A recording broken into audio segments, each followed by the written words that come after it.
2024 came to a close with the city of Baltimore seeing a decline in nearly all categories of violent crime. WBAR2 News sat down today with the mayor and the police commissioner to talk about the progress and how they plan to make the city safer this year, too.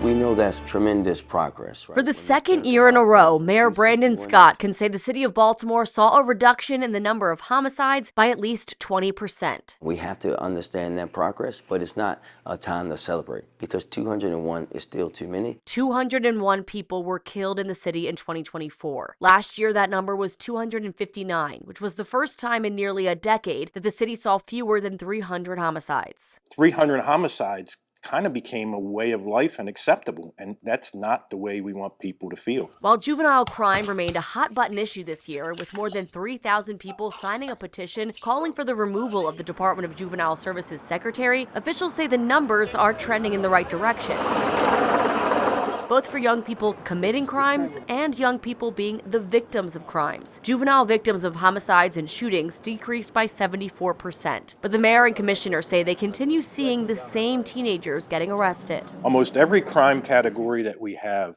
compared to last year is down. The stolen autos, it escalated last year. There's still an issue, but the DJS has made some strides with the home monitoring, and we're all working together to solve some of these because it is the same young people that we run into on a regular basis. Well, you can be frustrated and still have progress, right? Like, let's take a backtrack. The fact that we can actually pick up the phone and call the secretary is a big change. The fact that I can pick up the phone and call the governor and he pick up and we can have conversations about this is a big change. And that kind of partnership is why the commissioner believes the city's group violence reduction strategy is working this time. For the first time in history, I've been here all 3 times it's been tried. The first 2 times, not all the teams worked together. This time, all 3 components, the mayor, state's attorney's office, and police department are working together in unison for one goal, which is to lower crime.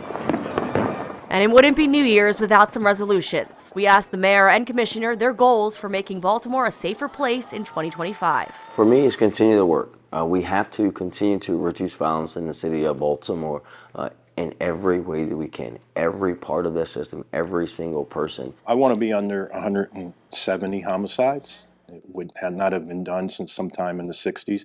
But I also need to get my men and women help. We need more police officers. We are down to the lowest amount of police officers that we've ever been, but we're attracting a lot of officers. BPD hired 160 police officer trainees in 2024, but Commissioner Worley says there's still hundreds of officers short.